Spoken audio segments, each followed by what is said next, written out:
ओम नमो भगवते वासुदेवाय। आज हम आपके लिए लेकर आए हैं 5 कहानियाँ। पुरुषोत्तम भगवान आप सभी की मनोकामना पूरी करें। आइए तो अब हम पहली कहानी सुनते हैं, अधिक मास स्नान की कहानी। एक बार सास ने बहू से कहा कि मैं अधिक मास स्नान करना चाहती हूँ। बहू बोली, हाँ सासू जी जरूर करो, मैं भी आपके साथ स्नान कर लेती हूँ।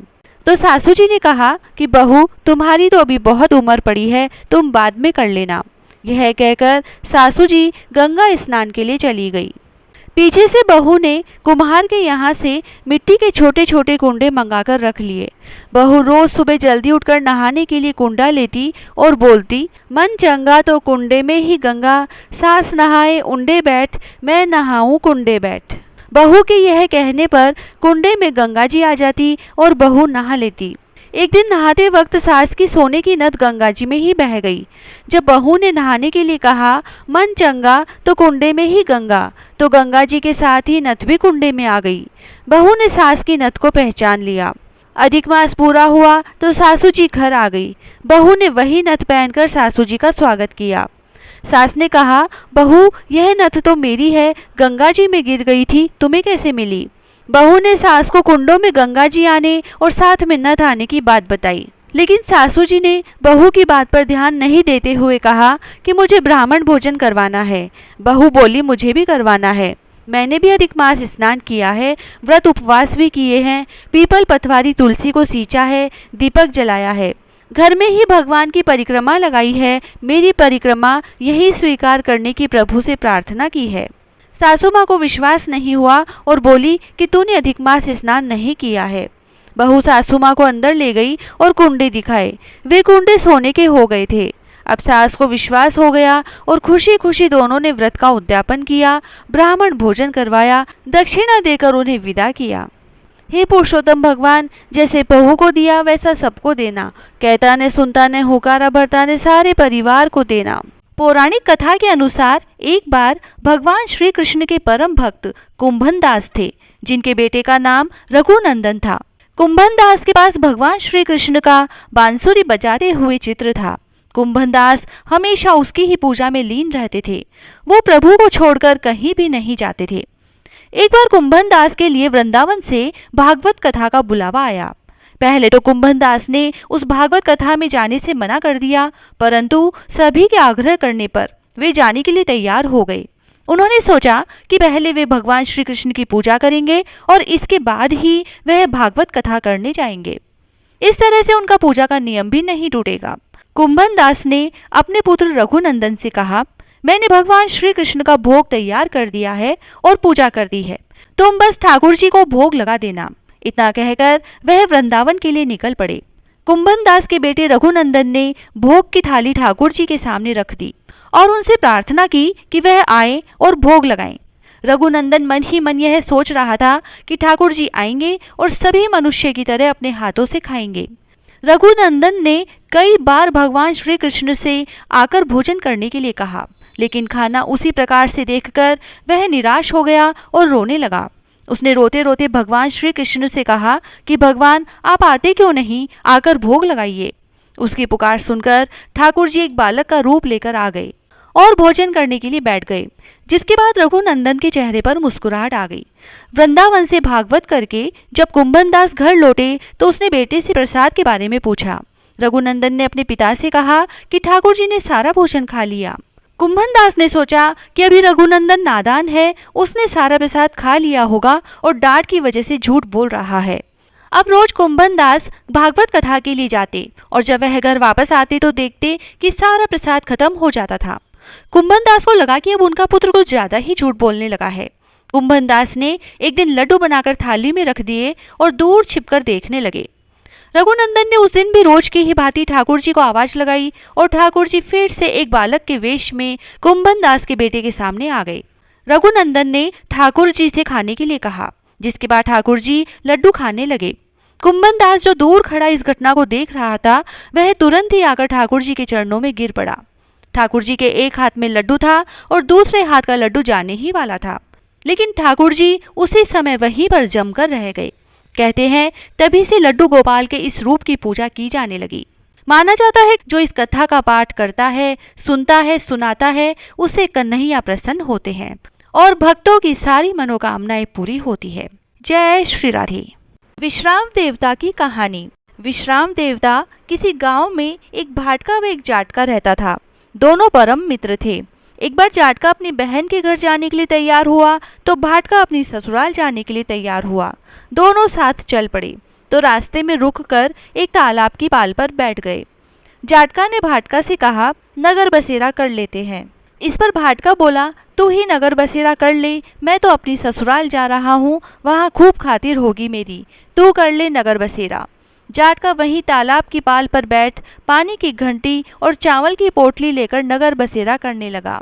नगर बसेरा करने के साथ जाटका कहने लगा, नगर बसेरा जो करे सो मन के धोवे पाप, ताता मांडा तापसी देगी मेरी माँ, माँ देगी न मावसी देगी द्वारिका वास, मीठा मीठा घास बैकुंठा का वास, 5 कुल्ठी छठी रास मेरा जीवड़ा श्री कृष्ण के पास, डालू पानी हो जाएगी झट से निकल जाए मेरा जी।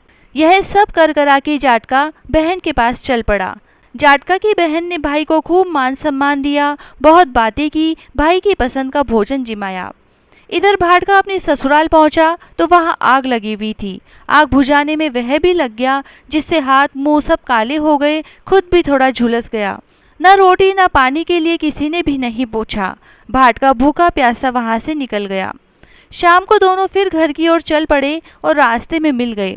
एक दूसरे का हाल पूछा तो भाटका बोला कि मेरे ससुराल में तो आग लगी हुई थी, आग बुझाते हुए मैं खुद काला हो गया, न रोटी मिली न पानी। जाटका बोला, मेरी तो बहुत खातिर हुई। फिर बोला, मैंने कहा था ना कि नगर बसेरा कर ले, अब कर ले नगर बसेरा।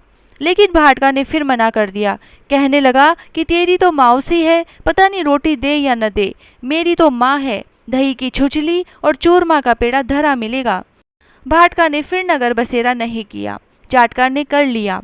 नगर बसेरा जो करे सो मन के धोवे पाप, ताता मांडा तापसी देगी मेरी माँ, माँ न देगी मावसी देगा द्वारिका वास, मीठा मीठा घास बैकुंठा का वास, 5 कुल्टी छठी रास मेरा जीवड़ा श्री कृष्ण के पास, डालू पानी हो जाएगी झट से निकल जाए मेरा जी।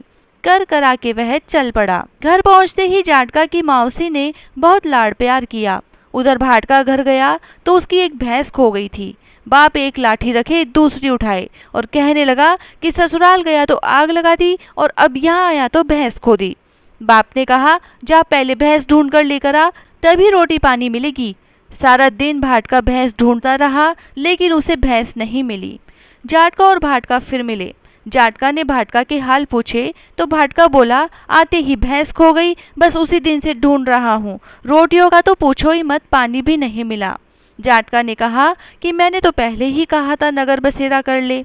जाटका की बात सुनकर भाटका बोला, तेरे नगर बसेरे में इतनी ताकत है तो चल अब कर लेते हैं।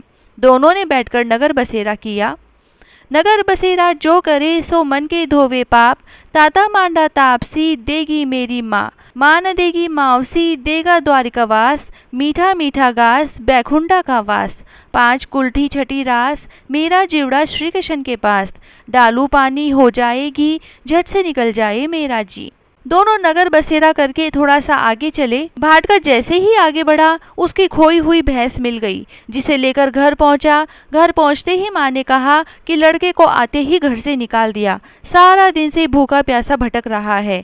यह कहकर उसकी माँ ने उसको खूब खिलाया पिलाया और ससुराल से संदेशा आ गया। ससुराल गया तो बहुत आवभगत हुई और अपनी पत्नी को लेकर घर आ गया। भाटका प्रसन्न हो गया। भाटका ने सारे नगर में ढिंडोरा पिटवाया कि सब कोई अपने पीहर या सासरे आते जाते नगर बसेरा करे। हे विश्राम देवता, जैसे जाटका भाटका को नगर बसेरे का फल मिला, वैसे कहता ने सुनता ने हुकारा भरता ने सारे परिवार को मिले। बिंदायक जी की कहानी। एक बुढ़िया माई थी, वह मिट्टी के गणेश जी की पूजा करती थी। रोज बनाती, रोज गल जाते। उसके सामने एक सेठ का मकान बन रहा था। वह वहां गई और बोली कि एक पत्थर का गणेश बना दो। मिस्त्री बोले, जितने हम तेरा पत्थर का गणेश गढ़ेंगे उतने में तो अपनी दीवार न चीनेंगे। बुढ़िया को गुस्सा आ गया, बोली कि राम करे तुम्हारी दीवार टेढ़ी हो जाए। अब तो उनकी दीवार टेढ़ी हो गई। वो चिने और तोड़ देवे, चिने और तोड़ देवे। इस तरह करते करते शाम हो गई। शाम को सेठ आया। उसने कहा, आज कुछ भी काम नहीं किया। तो वह कहने लगे, एक बुढ़िया आई थी, वो कह रही थी कि मेरा पत्थर का गणेश गढ़ दो। हमने नहीं गढ़ा तो उसने कहा कि तुम्हारी दीवार टेढ़ी हो जाए, और जब से दीवार सीधी बन ही नहीं रही। सेठ जी बुढ़िया के पास गए और उससे कहा कि हम तेरा सोने का गणेश जी गढ़ देंगे, हमारी दीवार सीधी कर दो।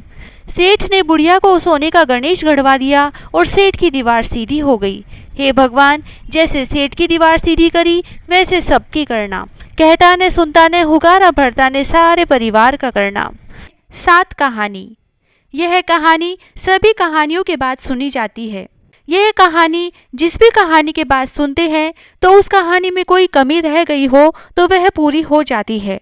इस कहानी को सभी कहानियों के साथ सुना जा सकता है। तो आइए सुनते हैं 7 कहानी। 7 कहानी मैं कहूँ ईसन की, बीसन की, पाल की, पथवारी की, लपसी की, तपसी की, गजानन गणेश की, चांद की, सूरज की, गाय की, बादशाह की, चरणामत भगवान की, तिलक भगवान की, आकाशा दिया की, धर्मराज जी की, राम लक्ष्मण की, तुलसा की, पीपल की, केला की, कदम की, आंवला भगवान की, बड़ भगवान की, कल्प वृक्ष भगवान की, आशा भगवती की, गिरिराज भगवान की, मोर मुकुट बंशी वाले की, शंकर पार्वती की, बजरंग बली की, 33 कोटि देवी देवताओं की, 68 तीर्थों की, 68 संतों की, 8 वारों की, भूलिया चूकिया की, आज सोमवार, मंगलवार, बुधवार, गुरुवार, शुक्रवार, शनिवार और रविवार 8 वारों की कहानी सुने। जागे कदे न दलदल आवे, कदे न पीड़ा आवे, सुख संपत्ति आवे, दलदल जावे, संपत आवे, दुख जावे, सुख आवे। हर्या हर्या आंवला, श्री भगवान सांवला, 5 पताशा गुड़ की डली, बिंदाई जी पुजावे मन की रली। उठो भाई राम, करो भाई काम, काम करया कल्याण होसी, माँ की कथा कहानी को फल माने होसी। अधूरी हो तो पूरी कर जो, पूरी हो तो परवान चढ़ा जो। हे आशा भगवती माता जैसो पार्वती जी ने सुहाग दियो विसो माने भी दीजो। कहता ने सुनता ने हुकारा भरता ने आपने सारे परिवार की रक्षा कर जो। हर मनोकामना पूरी कर जो, अखंड सौभाग्य दीजो। जय श्री